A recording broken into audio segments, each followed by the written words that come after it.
आज हमारे लिए बहुत गौरव का दिन है क्योंकि 71 वर्ष पहले 26 नवंबर 1949 को भारत के लोगों ने यह तय किया था कि देश अब संविधान के हिसाब से चलेगा और हमारा अपना संविधान होगा।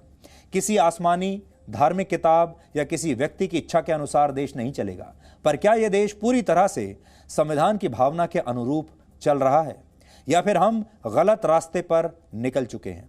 मैं ये सवाल इसलिए पूछ रहा हूं, ये क्यों पूछ रहा हूं, इसे समझाने के लिए आज हम आपसे पहले 2 सवाल पूछेंगे। पहला ये कि अगर किसी साधारण व्यक्ति को भगवत गीता दी जाए तो वो क्या करेगा? उसे देखेगा और अपने माथे पर शायद लगा लेगा। फिर उसी व्यक्ति को हम भारत का संविधान दें तब वो क्या करेगा? वो शायद आश्चर्य से पूछेगा कि मैं इसका क्या करूं, ये मुझे क्यों दे रहे हैं आप? दरअसल हम एक राष्ट्र के रूप में अपने संविधान को शासन की गीता बनाने से चूक गए हैं। देश के सबसे कमजोर आदमी के जीवन में संविधान का असर पहुंचा ही नहीं। हम अदालत में गीता की कसम लेकर सच बोलते हैं, पर संविधान को लेकर वो भावना देश के नागरिकों में जन्म ही नहीं ले सकी। हम देश के नागरिकों को यह समझा नहीं पाए कि संविधान इस देश की सबसे पवित्र पुस्तक है, सबसे पवित्र ग्रंथ है। आप में से शायद ही कोई ऐसा हो जिसे गीता का सार याद ना हो, और वो ये कि कर्म करो, फल की इच्छा मत करो। पर हम में से शायद कुछ ही लोग ऐसे होंगे जिन्होंने संविधान का सार याद किया होगा, और वो ये था कि स्वतंत्रता, समानता और न्याय ही हमारे शासन का आधार है। ऐसा क्यों हुआ, इसे समझाने के लिए आपको वर्ष 1949 में संविधान की मूल प्रस्तावना में लिखे वो शब्द आज पढ़ने चाहिए जो अब हम आपकी टीवी स्क्रीन पर आपको दिखा रहे हैं। इसमें क्या लिखा था देखिए। हम भारत के लोग भारत को संपूर्ण प्रभुत्व संपन्न लोकतंत्रात्मक गणराज्य बनाने के लिए, पर इसमें लिखा है, पर संविधान स्वीकार करने के 27 साल बाद यानी वर्ष 1976 में 2 शब्द प्रस्तावना में और जोड़ दिए गए। उसके बाद ये क्या बन गया वो भी आप देखिए। हम भारत के लोग भारत को संपूर्ण प्रभुत्व संपन्न समाजवादी पंथ निरपेक्ष लोकतंत्रात्मक गणराज्य बनाने के लिए। समाजवादी और पंथ निरपेक्ष ये वो 2 शब्द हैं जिन्हें वर्ष 1949 में जगह नहीं दी गई थी। यानी जब संविधान बना था तब इन शब्दों को संविधान में शामिल नहीं किया गया। ऐसा कहा जाता है कि समाजवादी शब्द को शामिल करके तत्कालीन कांग्रेस सरकार खुद को गरीबों के साथ दिखाना चाहती थी और पंथ निरपेक्ष शब्द को संविधान में शामिल करके अल्पसंख्यकों को खुश करने की कोशिश की गई। इसीलिए उस समय इंदिरा गांधी जब प्रधानमंत्री थीं तो उन्होंने संविधान में इन 2 शब्दों को जुड़वाया। लेकिन वर्ष 1975 में इमरजेंसी लागू करने के बाद जनसंख्या नियंत्रण की कोशिशों से अल्पसंख्यकों की जो भावनाएं हैं वो आहत हुई थीं। समाजवादी शब्द पर गांधीवादी लोग राजी नहीं थे। उन्हें लगता था भारत कैसा होगा यह तय करना अभी सही नहीं होगा, जबकि पंथ निरपेक्षता के लिए डॉक्टर भीमराव अंबेडकर को लगता था कि इसकी जरूरत नहीं है क्योंकि भारत स्वभाव से सबको साथ में लेकर चलने वाला देश है। संविधान की मूल कॉपी के हर पन्ने पर आपको भारत की सभ्यता और संस्कृति की झलक दिखाई देगी। जिस पन्ने पर मूल अधिकारों का जिक्र है उस पर प्रभु श्री राम के अयोध्या लौटने की तस्वीर भी है। इसमें श्री कृष्ण और अर्जुन के साथ नटराज की तस्वीर भी मौजूद है और मूल प्रति में गौतम बुद्ध, महावीर और गुरु गोविंद सिंह की तस्वीरें भी हैं। इन तस्वीरों को लगाने के पीछे एक संक्षिप्त कहानी है जो 5 फरवरी 2020 को देश के कानून मंत्री रविशंकर प्रसाद ने खुद सुनाई थी। आप भी सुनिए, जब वो जी न्यूज़ के एक कार्यक्रम में आए थे तब उन्होंने इसके बारे में क्या कहा था। कि मैं भारत के आज मूल संविधान को लेकर के आया हूं और मैं दिखाना चाहता हूं, ये बहुत बड़ा था तो मैंने अपने विभाग को कहा कि देश के लिए इसको छोटा छपवाओ। देखो दोस्तों, ये भारत का ओरिजिनल संविधान है, तो 1950 में बना था ना। तो जब संविधान बन गया तो हमारे नेताओं को लगा कि सैकड़ों वर्षों की गुलामी के बाद भारत आजाद हो रहा है, तो क्या इसको ऐसे ही प्रस्तुत कर दें? तो क्या नेहरू जी हों, सरदार पटेल, राजेंद्र बाबू जो चेयरमैन थे, डॉक्टर अंबेडकर, सबों ने कहा कि नहीं, इसमें हम भारत की सांस्कृतिक और सभ्यता की विरासत के पन्नों को भरेंगे। और नंदलाल बोस एक बहुत बड़े फेमस पेंटर थे बंगाल के, उनको कहा गया आकृतियां बनाओ, जो आकृतियां इन्होंने फैसला किया। तो मैं मित्रों कुछ आकृतियां आपको दिखाना चाहता हूं। ये देखिए, फंडामेंटल राइट के ऊपर क्या आकृति है? प्रभु राम सीता और लक्ष्मण के साथ श्रीलंका विजय के बाद अयोध्या लौट रहे हैं। यह है फंडामेंटल राइट के ऊपर, ये देखिए आप। उसके बाद directive principle of state policy के ऊपर क्या है? भगवान कृष्ण अर्जुन को महाभारत में गीता का संदेश दे रहे हैं। बस दो और दिखाऊंगा जिसमें आपको सुधीर बाबू उनको पहचानते हैं जी? कौन है ये? हनुमान। ये देखिए हनुमान जी ये की प्रभु तस्वीर। हनुमान है, समझ गए आप? और आपको मैं एक चीज और दिखाना चाहता हूं, इसमें एक नटराज हैं, उनको भी दिखा दूं आपको। और एक जो मैं रोचक विषय आपसे कहना चाहता हूं, ये कौन है? नटराज। इसमें महात्मा गांधी की तस्वीर है, शिवाजी की है, रानी झांसी लक्ष्मीबाई की है, नेताजी सुभाष चंद्र बोस की है, अकबर की है, बाबर औरंगजेब की नहीं है। ध्यान रखिए आप। और ये मैं अपने से नहीं कह रहा हूं, ये देखो लिस्ट है कि किसकी किसकी तस्वीर इस पे बनी हुई है। और अंतिम में चूंकि ओरिजिनल संविधान है, ये देखिए इस सभी के दस्तखत हैं। पहले डॉक्टर राजेंद्र प्रसाद के हैं, फिर जवाहरलाल नेहरू के हैं और बाकी संविधान सभा के मेंबर्स के हैं। और धीरे धीरे हमारे देश में राजनीतिक स्वार्थ के लिए संविधान की मूल भावना को पीछे धकेल दिया गया। संविधान जिस मूल भावना के साथ निर्माण किया गया था संविधान का, वो सारे मुद्दे धीरे धीरे पीछे छूट गए। और अब जब आप उन मुद्दों को दोबारा से 2020 के संदर्भ में देखेंगे तो आपको लगेगा कि सब कुछ कितना बदल चुका है। आज हम इतना पीछे जा चुके हैं कि रंगों का बंटवारा हो चुका है। हरा रंग मुसलमान का हो चुका है, भगवा रंग हिंदू का हो चुका है, खाने बट चुके हैं, भोजन बट चुके हैं। बिरयानी मुसलमान की हो गई है, खिचड़ी हिंदू की हो गई है। पक्षियों को भी हम धर्म के आधार पर देख रहे हैं और रंग बट गए, खाने बट गए, जानवर बट गए। धार्मिक आधार पर देश का बंटवारा होने के बाद भी संविधान निर्माताओं ने यह सोच लिया था कि हिंदू मुस्लिम की समस्या अब हमेशा के लिए खत्म हो गई। अब आप अगर वापस जाएंगे आज़ादी के समय, जब भारत और पाकिस्तान के बीच बंटवारा हुआ, भारत के 2 हिस्से हुए, वो सबसे बड़ा सांप्रदायिक बंटवारा था भारत के इतिहास में। और वो सांप्रदायिक था, वो धर्म के आधार पर किया गया था, हिंदू और मुसलमान के आधार पर किया गया था। इसलिए जो लोग ये कहते हैं कि ये हिंदू मुस्लिम अब हो रहा है, उन्हें ये समझना चाहिए कि ये वो मुद्दा है जिस पर यह देश 2 टुकड़ों में बट गया था। सोचिए ये कितना बड़ा मुद्दा उस समय रहा होगा जिसने देश को ही तोड़ दिया। लेकिन जब देश टूट गया तो हमारे संविधान निर्माताओं को यह लगा कि अब यह समस्या शायद हमेशा के लिए खत्म हो जाएगी, क्योंकि जो मुस्लिम नेता थे और मुस्लिम जनसंख्या थी उन्हें अलग देश दे दिया गया था। लेकिन आज भी पाकिस्तान अलग होने के बाद भी भारत के दिमाग से, मस्तिष्क से, राजनीति से अलग नहीं हुआ है। पाकिस्तान बाउंड्री से तो हमने काट दिया, लेकिन आज भी पाकिस्तान हमारे साथ चिपका हुआ है उसके एजेंडे की वजह से और यहाँ के राजनीतिक एजेंडे की वजह से। देश के लोग बढ़ते चले गए और देश में आज भी एकता की कमी महसूस होती है।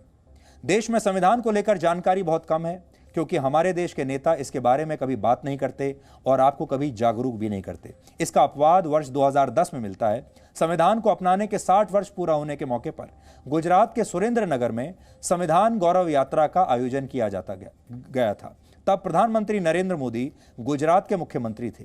संविधान की एक बड़ी कॉपी को हाथ में लेकर पूरे शहर में यह यात्रा तब निकाली गई थी।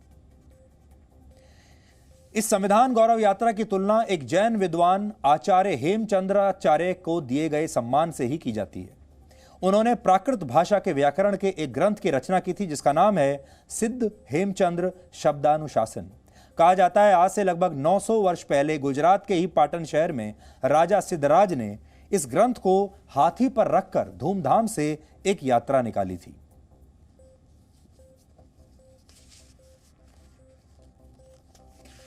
लेकिन आम लोगों के बीच संविधान को प्रचलित करने के लोकप्रिय प्रयास हमेशा कमजोर रहे।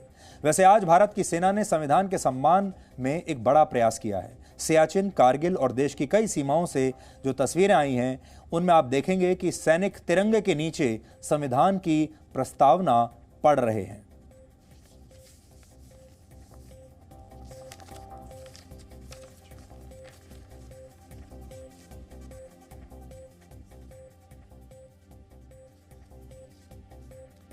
वर्ष 1947 में भारत को आजादी मिलने के बाद संविधान सभा के सदस्य राष्ट्रपिता महात्मा गांधी से मिले और उनसे पूछा कि वो संविधान में क्या चाहते हैं।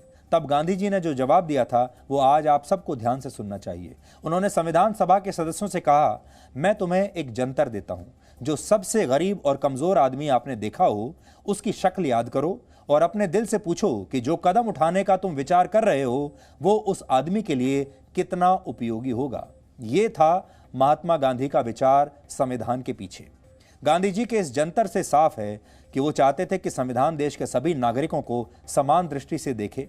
ऐसी कोशिश भी हुई, पर संविधान में अनुच्छेद 370 और आरक्षण जैसे मुद्दे रखे गए और बाद में उनका जिस तरह प्रयोग किया गया वो देश में एकता की कसौटी पर खरे नहीं उतरे। अक्टूबर 1949 में संविधान सभा में आर्टिकल 306A पर चर्चा हुई थी। बाद में इसका नाम बदलकर आर्टिकल 370 कर दिया गया। एन गोपाल स्वामी अयंगर ने इस आर्टिकल का मसौदा तैयार किया था। उन्हें पंडित जवाहरलाल नेहरू का करीबी माना जाता था। इसमें कश्मीर को एक विशेष दर्जा दिया गया था। कम्युनिस्ट पार्टी के संस्थापक मौलाना हसरत मोहानी ने एक सवाल पूछा और वो ये कि ऐसा भेदभाव क्यों किया जा रहा है। इस पर अयंगर ने जवाब दिया था कि जम्मू कश्मीर दूसरे राज्यों की तरह भारत में शामिल होने के लिए पूरी तरह से तैयार नहीं है, इसलिए भेदभाव किया जा रहा है। अगर संविधान सभा ने अनुच्छेद 370 से जम्मू कश्मीर को विशेष दर्जा तब नहीं दिया होता तो आजाद हिंदुस्तान के इतिहास में अनुच्छेद 370 का और जम्मू कश्मीर का यह विवाद होता ही नहीं। इस तरह से संविधान में आरक्षण के मुद्दे पर भी बहस हुई। मई 1949 में सरदार वल्लभ भाई पटेल ने संविधान सभा की बहस के दौरान कहा कि मेरी इच्छा यह है कि हम ऐसे समाज की रचना करें जहां हर जाति के लिए समान मौके हों। ऐसी स्थिति में जाति के आधार पर आरक्षण की कोई आवश्यकता नहीं होगी। ये सरदार पटेल के विचार थे उस जमाने में। यानी वर्ष 1949 में ही बहुत से लोग ऐसे थे जो मूल रूप से जाति के आधार पर आरक्षण देने के पक्ष में नहीं थे। आरक्षण को लागू करने की सबसे बड़ी वकालत डॉक्टर भीमराव अंबेडकर ने ही की थी। उन्होंने कहा था, आरक्षण के जरिए प्रशासन में कुछ विशेष जातियों का प्रवेश होगा जो अब तक प्रशासन से बाहर रहे हैं। इसलिए इन लोगों को सत्ता के माध्यम से ताकत मिलेगी और ये सशक्त होंगे। हालांकि डॉक्टर अंबेडकर भी ये मानते थे कि आरक्षण की व्यवस्था हमेशा के लिए नहीं होनी चाहिए, ये स्थायी नहीं होनी चाहिए। इस व्यवस्था का हर 10 वर्ष में मूल्यांकन होना चाहिए और जरूरत पूरी होने पर इसे बंद कर दिया जाना चाहिए। यहां पर आपके लिए जो ध्यान देने वाली बात है वो ये कि डॉक्टर अंबेडकर भी ये कह रहे थे कि हर 10 साल के बाद इस पर पुनर्विचार होना चाहिए और जिसे जरूरत नहीं है उससे आरक्षण की व्यवस्था ले लेनी चाहिए। पर आप सोचिए, ऐसा कभी नहीं हुआ, बल्कि हुआ ये कि ये जो आरक्षण का फॉर्मूला है ये चुनाव जीतने का फॉर्मूला बन गया। आरक्षण एक वोट बैंक बन गया। होना ये चाहिए था कि हर साल, हर 5 साल में सरकारें हमें ये बताती कि कैसे आरक्षण के दायरे में आने वाले लोगों की संख्या कम हो रही है और हमारा लक्ष्य ये है कि एक दिन देश में एक भी व्यक्ति ऐसा ना बचे जिससे आरक्षण की आवश्यकता न रह जाए। उस लक्ष्य की तरफ चलना चाहिए। लेकिन हुआ उल्टा। हमारे देश की सरकारें हर साल, हर 5 साल में आरक्षण के दायरे में आने वाले लोगों की जो संख्या है उसे बढ़ाती चली गई, लोगों को खुश करने के लिए, चुनाव जीतने के लिए। होना चाहिए था इसका उल्टा और 73 वर्षों में ऐसी स्थिति आ जानी चाहिए थी जब सरकार ये कह सके कि अब हमारे देश में एक भी नागरिक ऐसा नहीं बचा जिससे आरक्षण की जरूरत पड़े।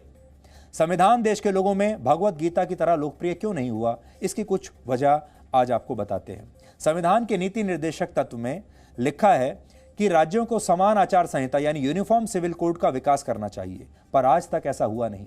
2019 तक देश में 3 तलाक मुस्लिम महिलाओं को कष्ट देता रहा। यह संविधान के खिलाफ था, पर तुष्टीकरण में संविधान की भावना से खिलवाड़ चलता रहा। तुष्टीकरण की वजह से यह सब होता रहा। 1947 में धर्म के आधार पर पाकिस्तान का निर्माण हुआ और भारत एक धर्मनिरपेक्ष देश बना। आजादी मिलने के बाद हम आर्थिक रूप से गरीब देश थे और आज 73 वर्षों के बाद भी देश में लगभग 9 करोड़ लोग अब भी गरीबी रेखा के नीचे ही हैं। देश में सच्चे अर्थों में समानता नहीं आई। देश के अलग अलग राज्य, धर्म और जाति के आधार पर आज भी अपनी जनता के साथ भेदभाव करते हैं। देश में सबको अभिव्यक्ति की आजादी है, लेकिन जब मीडिया अपने इस अधिकार का प्रयोग करता है तो कुछ राज्य सरकारें पत्रकारों को जेल में डाल देती हैं। संविधान एक ईमानदार देश की कल्पना करता है, पर देश में करप्शन आदत बन चुका है। प्रधानमंत्री मोदी ने कहा, ना खाऊंगा ना खाने दूंगा। ऊपरी स्तर पर करप्शन को रोक लिया गया है। अब हमारे देश में स्कैम नहीं होते, लेकिन निचले स्तर पर भ्रष्टाचार की जड़ें अब भी मजबूत हैं। और अभी हाल ही में आपने देखा होगा, जो नया एक सर्वे आया है उसमें भारत को एशिया का सबसे भ्रष्ट देश बताया गया है। यहां आपको डॉक्टर अंबेडकर की बात बहुत ध्यान से सुननी चाहिए। उन्होंने कहा था, संविधान कितना भी अच्छा हो, अगर इसका इस्तेमाल करने वाले लोग बुरे होंगे तो यह बुरा ही साबित होगा, और संविधान कितना भी बुरा हो, अगर उसका इस्तेमाल करने वाले अच्छे लोग होंगे तो संविधान भी अच्छा ही सिद्ध होगा। अब हम आपको अपने संविधान के बारे में कुछ रोचक बातें बताते हैं, जिनके बारे में शायद आपको ज्यादा जानकारी ना हो। आज सबसे पहले आपको देश के संविधान की पहली पांडुलिपि दिखाते हैं। 26 नवंबर 1949 को संविधान स्वीकृत किए जाने के बाद एक विशेष कागज पर हाथ से लिखकर इसे तैयार किया गया था। इस विशेष कागज की उम्र करीब 1000 वर्ष है, यानी 1000 वर्षों तक ये सुरक्षित रहेगा। 251 पन्नों पर लिखकर तैयार की गई संविधान की इस कॉपी का वजन करीब 4 किलोग्राम है। संविधान की इस कॉपी पर ही 24 जनवरी 1950 को संविधान सभा के 292 प्रतिनिधियों ने हस्ताक्षर किए थे। भारत की संविधान सभा की पहली बैठक 9 दिसंबर 1946 को हुई। संविधान निर्माण के लिए संविधान सभा के कुल 11 अधिवेशन हुए थे। इन अधिवेशनों में कुल 53,000 लोग शामिल हुए। संविधान सभा को इसे पास करने में 2 वर्ष, 11 महीने और 17 दिन का समय लगा था। अभी हमारे संविधान में 448 अनुच्छेद, 12 अनुसूचियां, 24 भाग और 104 संशोधन है।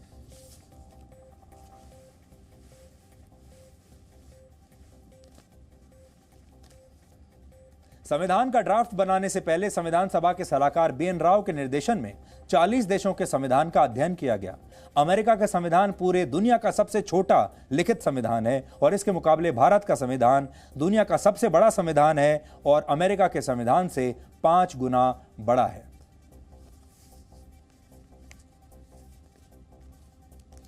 तो क्योंकि आज संविधान दिवस है, आपको अपने संविधान के बारे में जानकारी होनी चाहिए। हमने आपको बताने की कोशिश की, संविधान के निर्माताओं ने जिस विचार के साथ संविधान को बनाया, इसका निर्माण किया, वो विचार 73 सालों में कहीं ना कहीं अब छूट चुके हैं। और इसीलिए जैसा हमने आपको शुरुआत में बताया, हमने सोचा था कि पाकिस्तान को हटाकर अब ये समस्या हमेशा के लिए ख़त्म हो जाएगी, लेकिन वो समस्या ख़त्म नहीं हुई है। सांप्रदायिकता आज भी हमारे देश में है, भ्रष्टाचार आज भी हमारे देश में है, और जिस तरीके से धर्मनिरपेक्षता का एक नई परिभाषा हमारे देश में चल रही है, फ्रीडम ऑफ एक्सप्रेशन की नई परिभाषा हमारे देश में चल रही है, बात बात पर हमारे देश में लोकतंत्र खतरे में आ जाता है, वो बात हमारे देश में चल रही है, तब आपको कई बार ऐसा लगता होगा कि हमारे देश में किस तरह का संविधान है, हमारा संविधान में क्या लिखा हुआ है, हमें कौन से हमारे कर्तव्य बताए गए हैं, कौन से हमारे अधिकार बताए गए हैं। और एक खास तरह के जो लोग हैं, जो हमारे इतिहासकार भी हैं,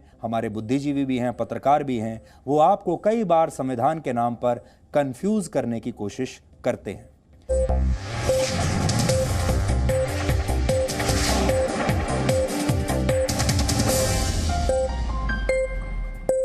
Presenting B News app, available on Google Play and App Store. Download it now.